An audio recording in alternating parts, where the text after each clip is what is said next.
here today to talk about, as you saw on the schedule here, the unstoppable rise of women's soccer is our title, and really looking forward. Last year we kind of looked toward the World Cup, and obviously a big year for women's soccer in particular in 2019.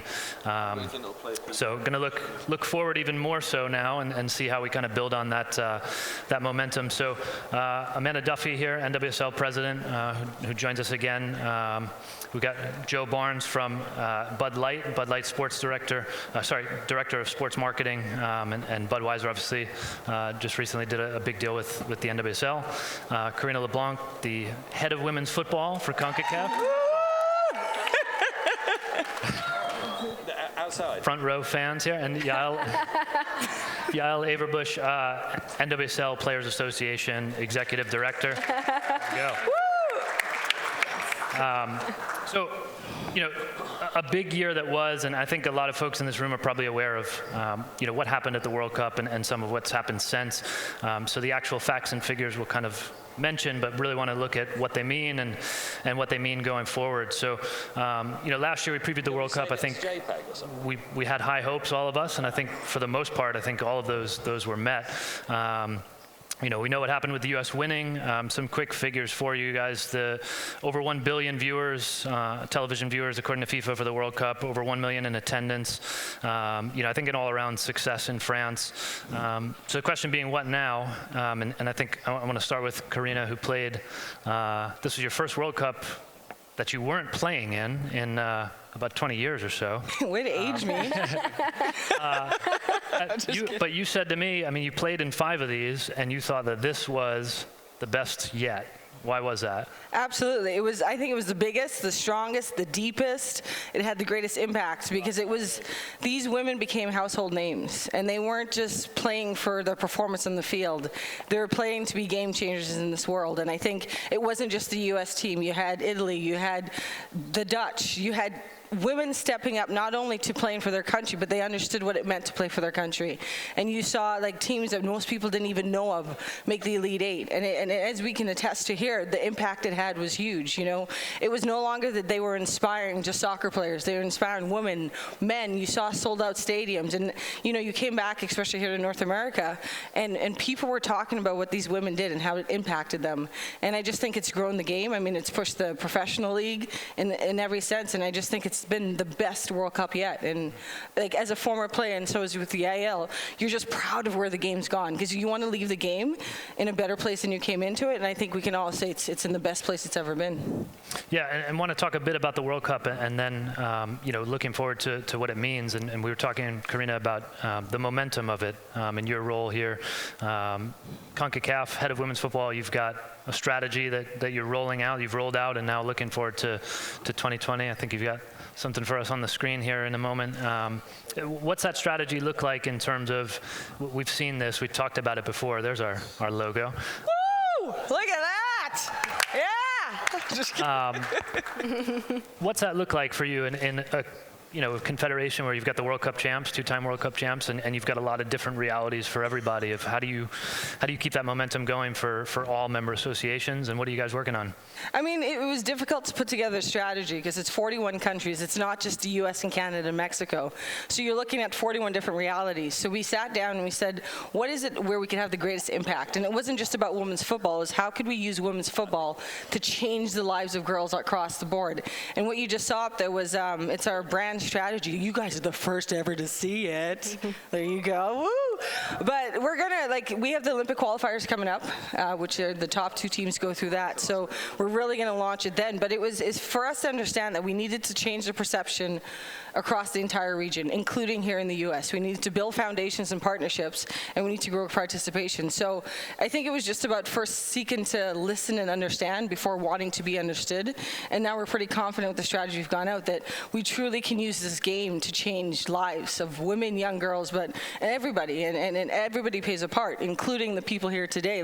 You all play a part in growing this women's game. And I think that's what we're proud of, is that everyone's coming on board and seeing the role that they can play and how they can make a difference in women's football. What are some of those, real quick, the things that you're looking at in 2020? We talked about a few. I know you mentioned a coaching course that CONCACAF held this year. What are some of those touch points, those tangibles of continue to advance the game in the region. Yeah, I mean, the reality is that the game we see here in North America is not the reality we see across our region. So it was trying to beat the stigmas, and what could we as a confederation do to actually impact and make change. So we decided to do our women's only coaching course, and it was incredible because we realized that we created an environment of growth for these women. And it's not to say that we haven't done it in the past, but we learned that men were coaching, but sometimes they had these subconscious biases in the way they would speak or react to women. So we created an environment where girls and women could be heard. We created pathways for former players. And it's something small, but the impact it had is that these women walked into at the beginning of the week feeling like encouraged, but at the end they were empowered. And I think that's what we need in the women's game. We need everyone, men and women, to feel empowered to do something and make change and be the change. And in one small course, we were able to do that. So we're doing women's only courses. We're going across the region, finding the people, men and women, who are ready to step forward and not just say, I can do this, but I want to do this. And it's just changing the conversation, but just changing those little small mindsets. Yeah, and here in the U.S., I mean, the domestic league, the NWSL, we've seen some of this play out day to day. Amanda, read some of these real quick. Some of the numbers I'm sure you're happy with. Over 7,000 average attendance for the first time. It's a 23% rise. Every team's up year over year. 5 teams setting attendance records post World Cup. Yeah, I know we've recently had salary announcements, increase in salary allocation money. Is there anything there for you that jumps out as one of the most or more important things among all of these advancements this year as really essential to this league going forward? Yeah, this has very much been a transition year for us, and it's a transition time for NWSL as a business as it grows into a more independently operated structure. And this season, coming into the season, we knew from 2015 there were certain data points and metrics we could look at to have expectations. We felt like coming into this season, the markets we were in, the facilities we were in, our ownership, they were different in 2019 than they were in 2015, so felt more confident from a local level there would be stronger performances, and the attendance metric was going to be stronger following this year's Women's World Cup. But we had a culmination of a few things in June and July, starting with obviously the U.S. women winning the tournament, which was impactful for our domestic professional league. Second to that, a few days before the World Cup final, we announced our partnership, our media agreement with ESPN for the second half of the season, 14 games that were going to be on ESPN2 or ESPN News, and ultimately through that agreement, it moved into an international media rights agreement, as well as our championship being on the Premiership ESPN network. So, and then on the day of the final, the morning of, our partnership with Budweiser, which was the largest partnership the league had entered into, multi-year partnership in a couple of years. And I think the culmination of those things at that time really set the trajectory for the league in the second half of the season, and has positioned us to do really well. And it certainly accelerated expansion conversations. It accelerates sponsorship conversations. And Joe will talk a little bit about how Budweiser is collaborating with us to lead some sponsorship initiatives. And it positions us to look forward in a different way than maybe we would have otherwise been able to do. And we're excited about that. I think that's one of those things that everybody's kind of curious to see is where it goes. And you know, you mentioned a transformative time for the league. I mean, when you look at maybe an ideal scenario, what you think, what does this league look like in 2, 3, 5 years? What does it need to look like maybe to be at that successful point? Yeah, NWSL, we consider the global leaders in women's professional soccer right now. We certainly think we have the best players in the world playing right here in the United States in our league. And as we do look ahead, you know, going into 2020 and for the next few years, we're currently working on and prioritizing our next media agreement where we have all of our media rights available. We're looking and working and building our pipeline of sponsorship opportunities that we think are going to position the league much stronger and much better for the future than where maybe we've been in the past. And you know, at the end of the season, we just recently announced the player compensation increase in model that is going to benefit the players, and I think just positions us to maintain our leadership on a global space in women's soccer, but also allow us to have a elevated place to build out of, to retain and bring in new of the top players in the world to continue our place as elite women's soccer here in the United States. Mm-hmm. And Joe, did want to talk about that sponsorship. I imagine, folks in this room have probably seen some of the campaigns. Started with the Won't Stop Watching at basically the World Cup final, or right there around it, and now the future sponsor of, which has been a pretty bold campaign. Wanted to talk about that, but I think first, just Budweiser getting involved, obviously a huge moment for the league. Why, I guess? What was the reasoning? What did you see in the NWSL? Not you specifically, obviously, but the brand. What was the reason for getting involved? Yeah, so Budweiser's the longest standing partner with the U.S. Women's National Team. So leading into the World Cup, we did a few things with players, with Megan, with Alex, Crystal, and Lindsay Horan with the Men in Blazers. And the brand team, we kept on saying, what's the big idea? What are we going to do around the finals? And as we kept going back to the drawing board, we felt like we were just showing up. We didn't really feel right doing what we would be doing, just doing a big announcement, because they're the best team in the world. They've been the best team in the world, but what's Budweiser's role here? And as we looked a little deeper, we're like, all these players, after it's over, are still continuing to play. And for us, we're not the beer that's going to make them, we're not a brand that's going to make them better on field like Nike or something like that, right? But we're a brand for the fans. So we looked at what are all this huge fandom that's coming around the World Cup. I mean, packed bars, sold out stadiums, just to come watch once every 4 years. We looked, when they go back, there's nothing that's comparable. So we decided, let's put our money where our mouth is and actually support them in a big way with the National Women's Soccer League. And that's how the idea came about. And I think just with a authentic brand voice, with Brandi Chastain narrating, and then actually showing fans that, like, hey, there's the best town in the world and we're not showing up to be there, but Budweiser will be there. And just the reaction from fans is like, absolutely, we're dying for more sponsors to come in, which is super unique for Budweiser, because we're a brand that's everywhere, right? We're ubiquitous, but the fans never thank us for just sponsoring things like for MLB or anything, but for this, fans actually went crazy. They're showing us clips. I changed my beer preference. I'm only drinking Budweiser now. And when we look at the campaign success, it had over 2 billion impressions, which is the highest Budweiser's ever had. It's like the equivalent of 3 Super Bowl commercials. So insane feedback from the fans, and then it just hasn't stopped. Fans have continued to ask for more. And then, as you can see, the on-field performance has continued to be at the peak level, but fans have started to support. So we've been in a really good position to just be there with the league as they continue to grow. Yeah, anecdotally, I think we've seen a lot of folks who have just kind of switched to Budweiser just because, and there is a feeling, I think, among the fans that when there is a brand willing to invest, that whether they've previously liked it or maybe they don't even, they don't like it at all, but they'll support it because, that brand is supporting the league. The second campaign that you all rolled out recently before the final, the future sponsor of, you mentioned authenticity and the Won't Stop Watching. Similarly acknowledge that there's still a lot more to be done, that it's not, this one thing doesn't change everything, and calls on other brands to actually get involved in the league in a similar way. What's been the feedback? Have you heard any feedback, I guess, from other brands? And I mean, what sort of early days here, but what kind of metrics are you seeing in terms of some change? Yeah, so after the campaign, I mean, there was a big statement that luckily the NWSL collaborated with us on to actually launch something like that, because it's bold, right?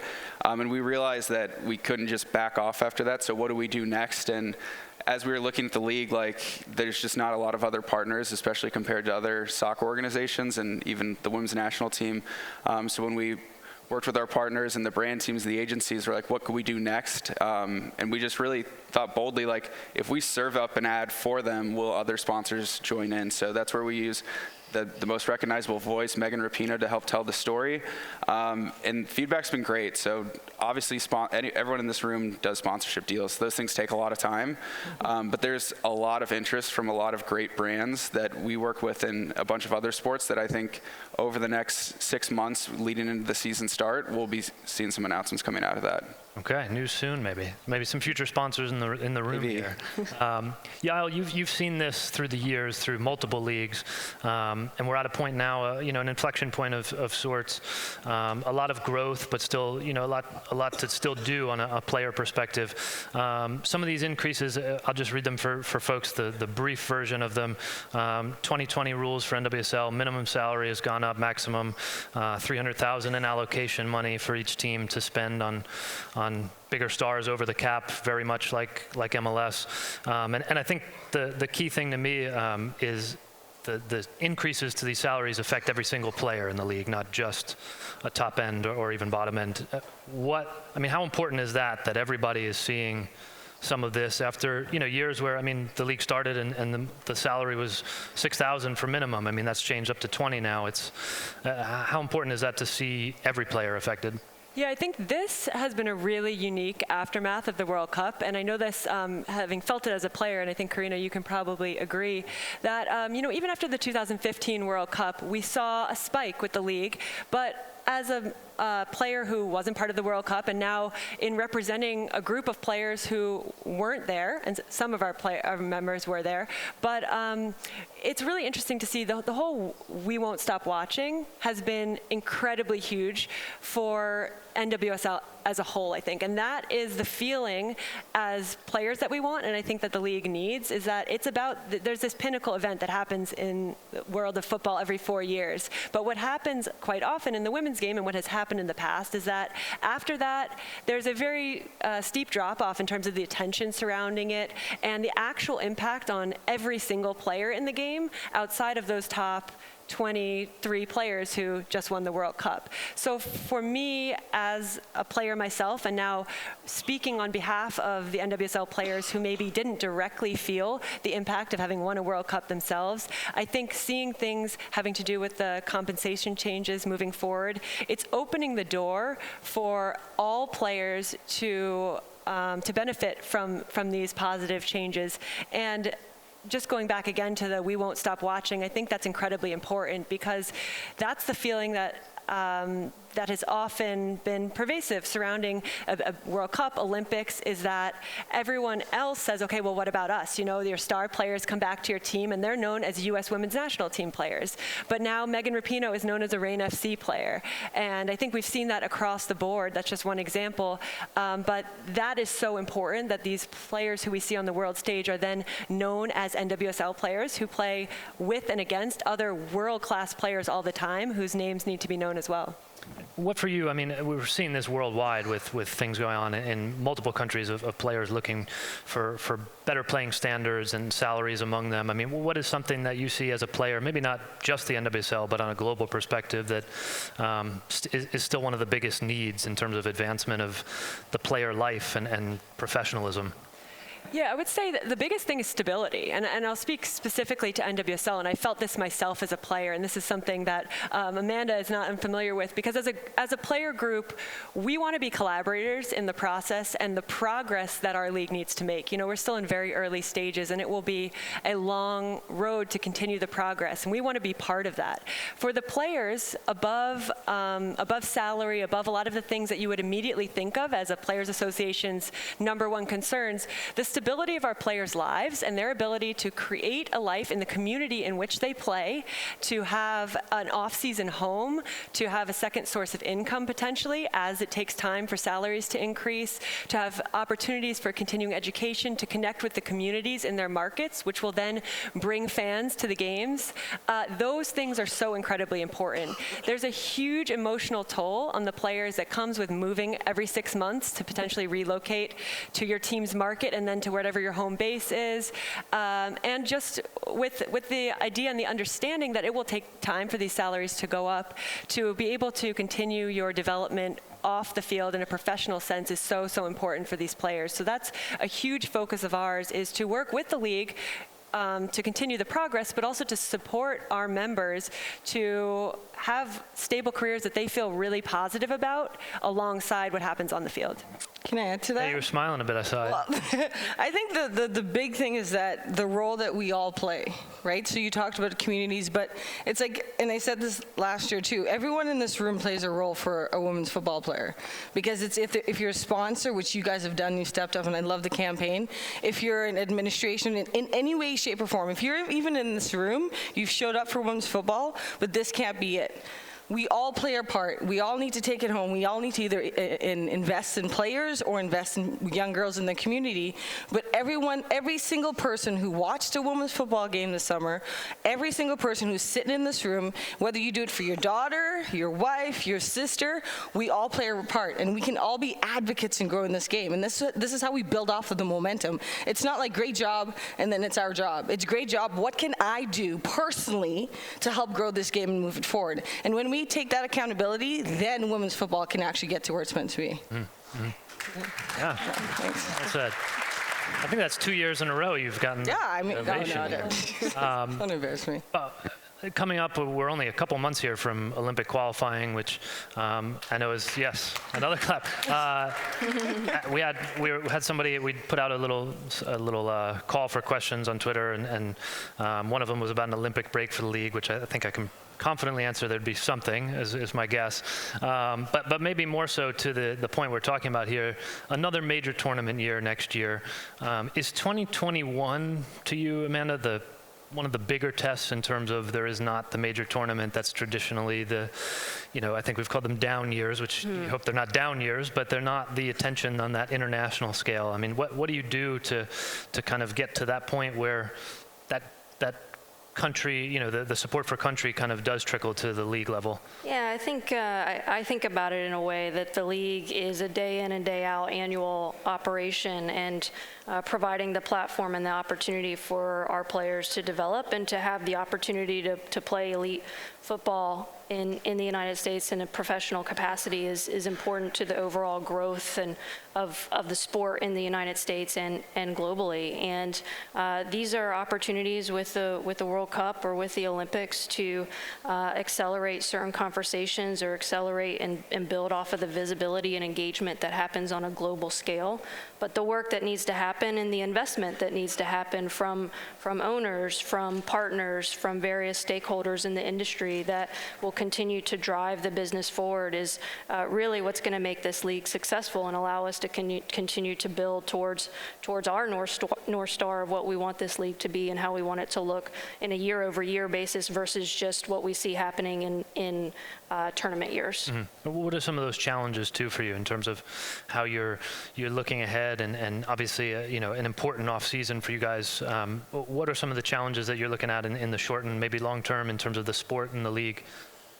Well, I think we're in a unique opportunity right now as NWSL, and as we go through the evolution of our relationship both with U.S. Soccer and with the CSA, which U.S. Soccer's is more formative and in the forefront right now, is they've been in an operational capacity and overseeing the day-to-day operation of NWSL, and our league and our owners are moving into that more independent operation. So it's great for our owners to be in that position and in that capacity to establish the ground level and foundation of what NWSL will be in the future years. So that's our governance and business structure that we focus on and how we transition out of our current to our new. But with all of that in mind, it really builds around the investment that our operators can make and need to make in this league and in these players to maintain ourselves as the global elite. I think from a global standpoint, women's soccer is growing. There's no question about that. And I think there's going to be a lot of money invested in this sport and women's football in the coming years. So we're going to have the same requirement and need from our owners in the league and the players in the facility facilities that they're playing in to ensure that we're in facilities that showcase the talent in the right way, that can provide the experience to our fans in the way that we need them to, and to be able to support this league, and that it's not driven around what I think in some respects, in some markets, it's still driven around the young girl, the soccer mom type environment. And the future of our sport and the future fan for these players is not necessarily going to be that. I think they're going to be a component, but there's another fan that we need to engage with that we're not currently. So, I think it all surrounds or builds off of the investment that our owners need to make in this league and in the local markets to build their brand and to build what we're trying to accomplish. I think a lot of folks probably nodding their head to that of the future sort of fan demographic to go after. Joe, I mean, by nature, I guess you're looking at those folks by the product that you're selling. I mean, what is have you seen that sort of demographic, the 18 to 35, that's really responded 21 most? to 35, hopefully, but Yeah, sorry, yes. Good one. Maybe in Europe. yeah, absolutely. I mean, we have a Support of the Year award that we gave out this the first year in partnership with the league, and it went to obviously the Portland Thorns supporter. I mean, they're so crazy. And if you look at the difference between like global football, I mean, yes, like if you look at the EPL, they've got all the stars in the world, but it's the fans that make the environment. NWSL has the best players, just hands down. That's a fact. And the fans just aren't supporting in the way that they are. But we saw huge strides, like Chicago. Their fans are crazy, and like the team came to us and like, we're so glad we have a beer partner, because for so long, like we've been talking to the youth, but we have never been able to reward the consumers that are 21 plus. They want to have beer, they want to have fun. Like, what can we do together? Caroline is the same way. And that for us, I mean, that's what we really want. We sponsor these tailgates, or we do things like that with the supporters groups. And they're so appreciative just to have a beer partner and that actually recognizes that, yes, there is this huge fan group that actually wants to go, wants to have fun, enjoy the soccer games, and we're just as good as the Portland Thorns or anyone else. We just don't have the size yet. And that's been an ongoing conversation from a player perspective of both of those groups are important, but maybe it hasn't always been a focus to focus on some of the adult fans that are there to watch soccer as they are MLS or the men's game. Yeah, and I think a big part of it is just as I'm listening to some of these points is that viewing women's football as an opportunity, and I think there's a huge opportunity right now. I think the World Cup showed on a really broad scale how exciting these games are, how entertaining it is. I mean, it used to be in the past where you'd see the marquee games of the World Cup and the Women's World Cup, and then after that, some of the teams, you'd say, you know what, maybe I'll skip that game. There literally wasn't one game that wasn't incredibly exciting, and I think that showcases the opportunity there. This is entertaining. This is not, a charity where we need support because, we need more people watching the women's game. This is an incredible opportunity, and I think we as players are very appreciative of what Budweiser has done to show people the opportunity here, and it's good to hear that it's been beneficial and how it's growing, because that's how we feel as players, and it's good to have that, I think, affirmed and hopefully continue to be reaffirmed. Yeah, does that go back to Karina, that it feels a lot, that we're in a different time right now in terms of what it felt like maybe 2015 even, certainly before that we thought maybe this is the change, shift in how the women's game is viewed, and we won't know for a couple years, I guess, but does it feel different now? Totally. I think in 2015, it was like Gail talked about, there's momentum, but then there's a huge drop. But then you have sponsors stepping up, and they're continuing to step up. And I think, especially in the sponsorship world, when you get the corporate world actually getting on board and saying, we want to invest in this, and they don't see it as a cost, but an opportunity, it's huge. And going back to being a player, you always wanted to feel like you're part of something bigger than what you're doing. And I think now you look, and we're happily removed because we don't have to wake up at 6 a.m. and work out and everything now. But we're so proud of where the game is, and the players are the best advocates. They're using their voices for things that matter, and people are seeing these voices to be valuable. And I think that's what's getting on, because people want those authentic partnerships. They don't just want sponsored, let me write the check, okay, do it. They're actually using the voices of players. They're seeing that they're the heroes, Like I remember signing an autograph, and the kids are like, now it's adults who are asking for selfies, not autographs. Yeah. But it's so cool because you feel like you're like, hey, like we're all in this together. And I think that's what's exciting, is that people are actually tasting what we've always felt, and that's what you're proud of. And I love what you said there, because that's the same thing we're telling other brands, that like, this isn't a cost, it's an opportunity. Like, you want to be a part of this because it's going to help your business. And that for us, like selfishly, like, we look at the comments where people are like, I don't like Budweiser, Bud Light, but I buy a craft six-pack and a Budweiser every time just because what you guys are doing is so great. Yeah. And there's so many opportunities for other brands to jump in right now, and that's what the game needs, because the more money can come and help elevate, and more campaigns coming from other brands. It's a true partnership too, right? Exactly. Because you guys aren't looking to just write the check. You're like, how can we work together to grow this women's game? Yeah, I mean, within signing the agreement, we talked to Amanda. It's like, what can we do to be better partners here? And we actually hosted all the NWSL teams in St. Louis at our brewery, and we just did a summit, and it was really like a co-collaboration of like, how do we build the next evolution for not only the next campaign, but for the next 3 years, because we really want to help co-collaborate to develop this league together, and whatever role we can play, we're happy to play it. Mm-hmm. And one of the cooler things I saw was at the championship, you guys had the special edition beer in a champagne bottle. That was the Budweiser championship bottles. Those are definitely a favorite of the players celebrating. That's the moment we want to be a part of, right? Because everyone's hero celebrating the locker room. Like, that's the moment that Budweiser actually fits. And the more that we can do that, and the players, the cool thing is that the players, whether it's the World Cup or it was the NWSL championship, they all appreciated that Budweiser was there and present, or the parade too. They like us as a brand because we actually support them, and they're happy to drink our product when we provide it there, because it's not the same in every sport. Yeah, drinking it. Are you making the announcement that everybody here gets Budweiser? Yeah, meet us in the La Liga lounge. I think they're paying. Yeah. I'm mindful of time, and last year I think we had some really good questions from the crowd, so want to open that up while we still have a decent amount of time to talk, I guess, the business end, the soccer end. Obviously a lot of NWSL, Concacaf. Try to answer anything beyond that, I guess, but I think there's a mic around, in the back. So if you have any questions, feel free to raise your hand. It's hard to see. We've got a couple. If you want to start here in the middle. Good afternoon. Roberto Baptiste from the Free Kick Foundation. Great panel, very informative. Budweiser, thank you for all that you're doing. You're actually putting your money where your mouth is. You guys are doing great. My question is with Ms. LeBlanc. You've traveled through the Caribbean. There's a lot of stigma. We have to grow the game for young girls to become productive women. How does CONCACAF plan on doing that? Because the men's clubs are already weak as is over there. So how do you build an infrastructure for women's soccer to take a foothold in the Caribbean, even though there's the talent, but the administrative aspect of it? How do we bridge the gap and bring that to the Caribbean? Beautiful question. I think one of the things we learned was to first listen and figure out what the problems were. And we realized that some of the stigmas around women's football were things that it was just a lack of education. And like an example, that there was no opportunity with women's football. So for us, it was to showcase all the success we're having, obviously in North America, but also the success. Look at the Jamaican women's team. First time ever a Caribbean country making it to the World Cup. But let's not just say, okay, they went, yay, that's done. Let's build a legacy off of it and understand that young girls on those islands, you have to see it to believe it. So you seeing a black woman playing a World Cup from a small island, going through the same things that you're going through is not just a dream, but could be reality.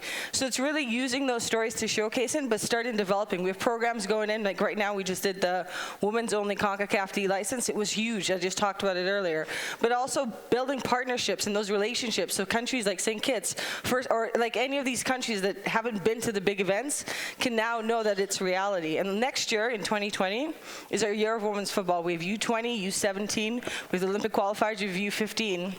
And we understand the importance of having all of these tournaments so that young girls can now start seeing their dreams be a reality. We're the only confederation to do U15 tournament because we believe in our youth.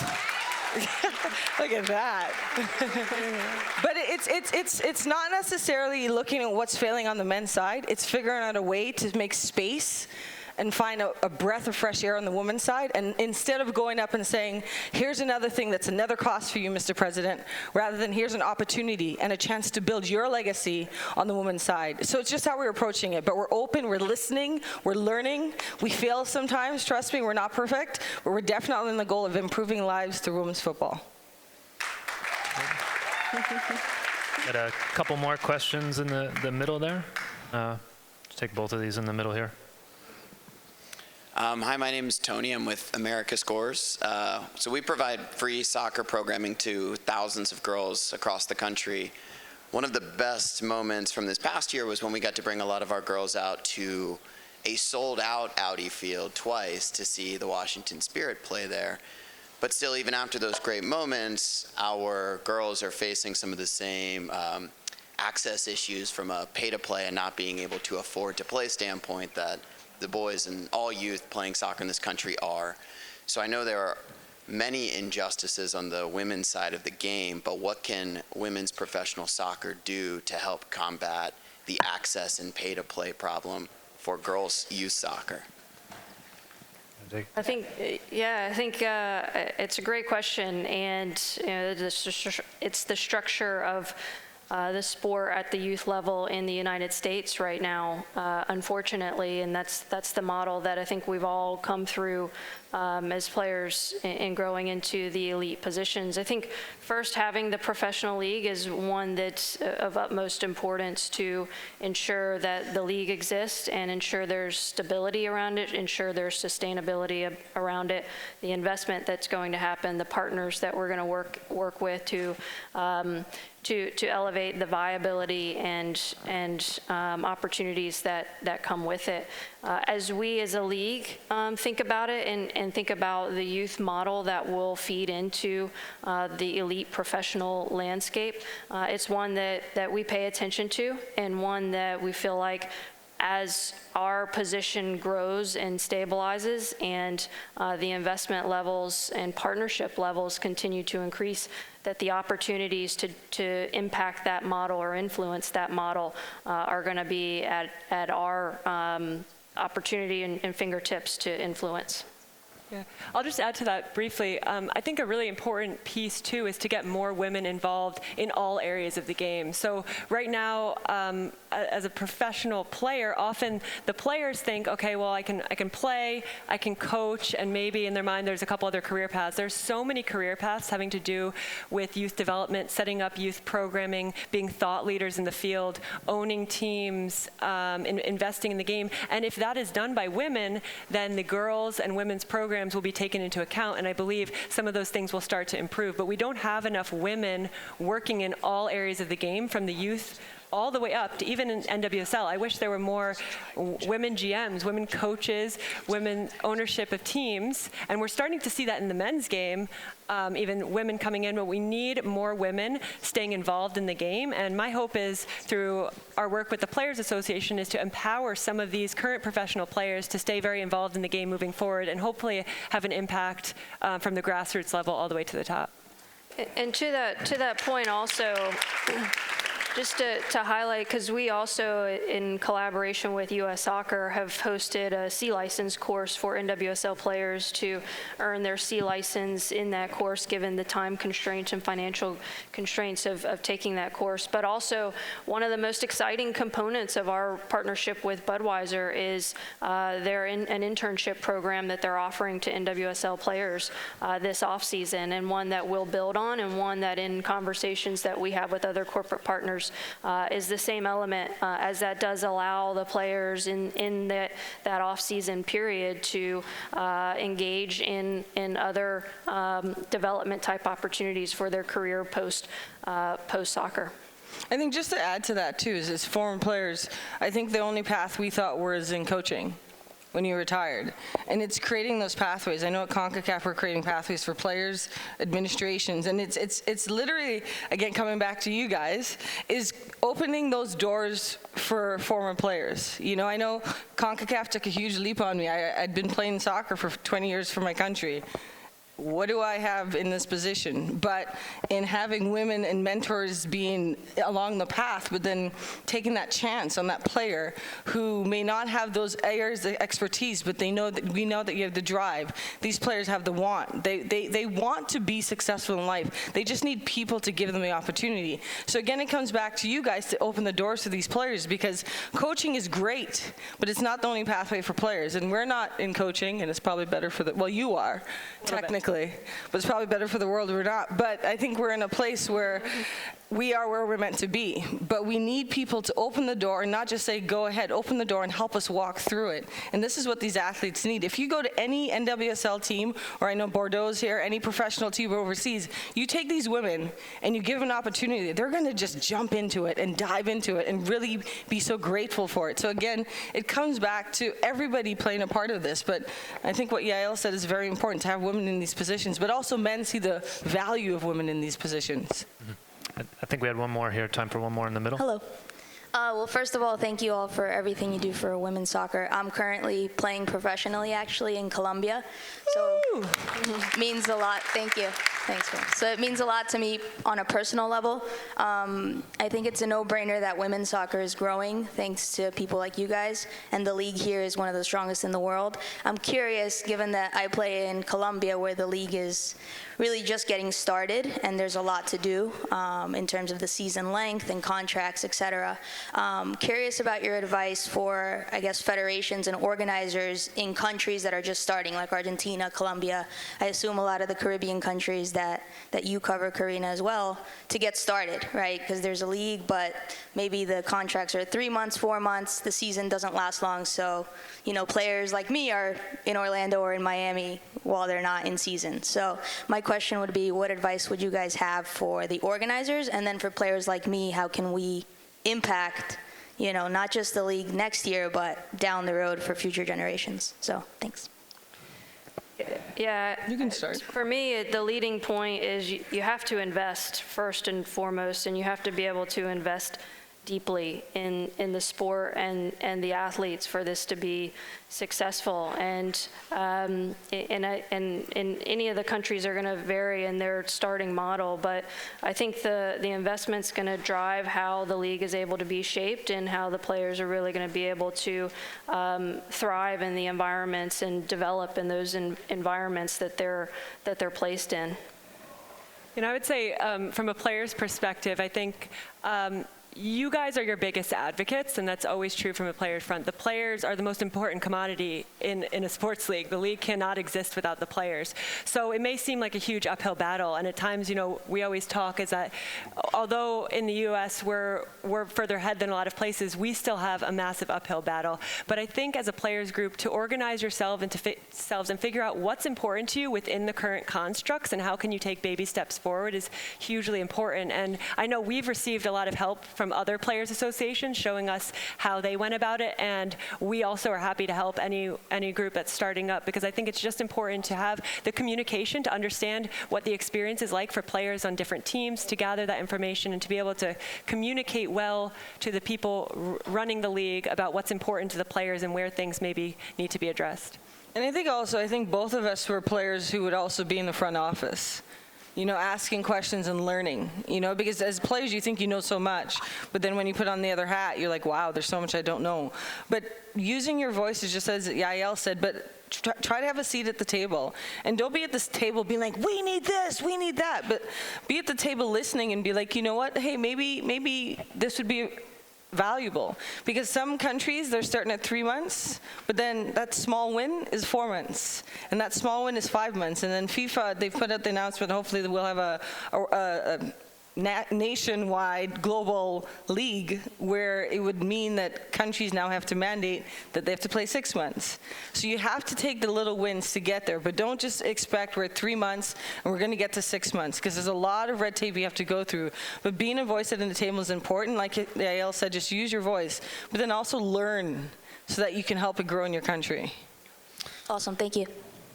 Thank you for the question. We've got to wrap up, but if there are more questions, we'll be mostly around afterward if you want to track any of us down. Well, I just want to thank you for being here, obviously, first and foremost, and hopefully you took away some key points. And thank you, Amanda, Joe, Karina, Yael, for doing this. I guess the requisite plugs, we've got NWSL draft coming up, a lot of things coming up. Budweiser, obviously, you said you're working on a lot of things in the off season here for the league. We've got Olympic qualifying coming up very soon, a couple months, and then a full year of youth tournaments, and then NWSL PA. I think people should know too that you can go right to the website and donate to directly to the we're PA. always looking for support as well. In order to support the players.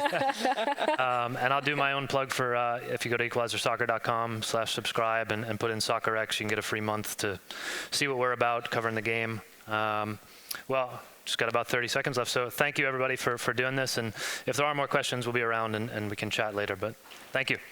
Thank you.